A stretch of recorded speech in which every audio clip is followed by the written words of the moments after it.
Гевгелија во својата историја чува многу тајни, многу приказни и случувања што можеби и никогаш нема да бидат раскажани.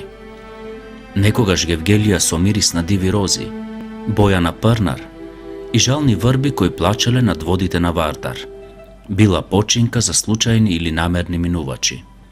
Се сеќавате ли на таква Гевгелија? Спие ли во вас се уште вкусот на црницата и нежноста на свилената буба? Некогаш Гевгелија била позната по својот гостопримлив дух, по кожурецот и свилената буба. Некогаш Гевгелија била успешна приказна, место во кое се огледала и днината. Денес, во нас, во младите, не копне е мислата за калдърмата и раздвиженоста на чашијата, но сепак во нас тежна е потребата од учење на историјата, раскажување на минатото.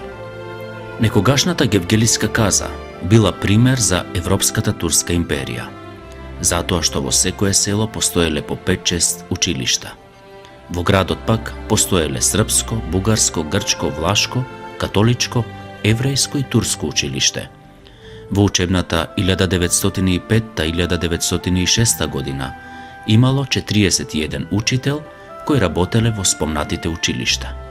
Дедо ми раскажуваше дека неговиот дедо учел турско училиште, неговиот татко влашко, а тој српско училиште.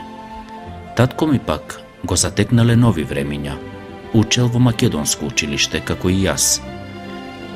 Стефан Тановиќ во книгата за Гевгелија од 1927 година "Животот и обичаите народни" за следењето на модерните текови раскажува една анегдота како се однесувале гевгеличани.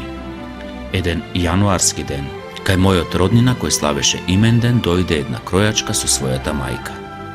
Како и сите гости, таа беше послужена со кафе, но таа го одби кафето велејќи: "Сега не е модерно пред ручок кафе да се пие."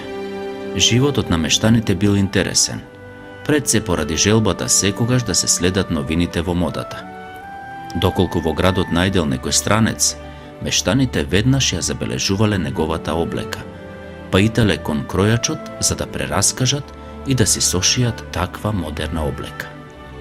Машките во Гевгелија тежнееле кон француската мода, така што многу често се шиеле костими по француски крој, додека пак жените обожувале да носат туники и деколтирани фустани. Гевгелиската каза за време на Турско во последните години од 19 век била поделена на 6 така наречени караколи. Иако на почетокот од своето создавање била мало село, сепак многу брзо се развила и добивала изглед на европско градче. Главната улица била поврзана со железниот мост на реката Вардар, железничката станица на исток и касарната на крајот од градчето на запад. Од тука за Гевгелија била врзана фразата "од станица до граница". За оваа улица се велело дека е права како куршум, така што, ако се гледа внимателно, ќе се забележи дека може од едниот крај да се види другиот крај.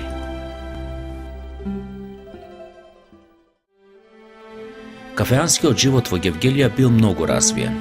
Во почетокот на 20 век во Гевгелија имало 17 кафеани, во кои се точело пиво од Минхен, се точеле грчки и француски коњак, српска буковичка минерална вода.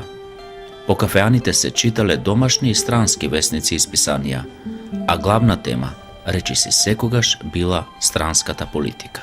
Трговијата мошне брзо се развила, така што уште тогаш можело по продавниците да се купуваат европски производи. Најпопуларен производ бил црниот руски ајвар, кој чинел 25 драма. Во тоа време градот имал неколку одлично снабдени манифактурни работилници, 6 добри снабдени бакалници, преку 30 други видови продавници, но и 3 аптеки и 4 лекари. Еден кој имал завршено на Парискиот универзитет, грк што завршил на Атинскиот, бугарин со завршен медицински факултет во Бејрут и ерменец кој завршил на Цариградскиот универзитет.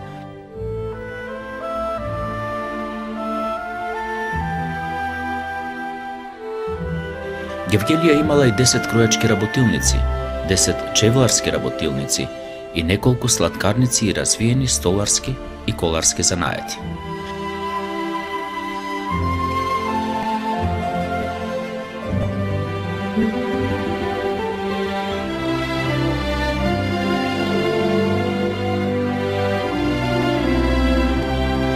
Евангелиската каза уште на почетокот од 20-тиот век е развиена и позната.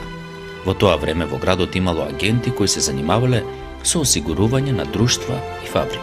Во Евангелиската каза во 1906 година живееле 53.824 жители, од кои 22.500 македонци, 16.700 турци и околу 14.000 власи. За разлика од останатите кази, како Струмичката, Дојранската, Кукушката и Еничевардарската, во кои владеела зачмаеноста и безперспективноста, Евангелиската каза имала иднина.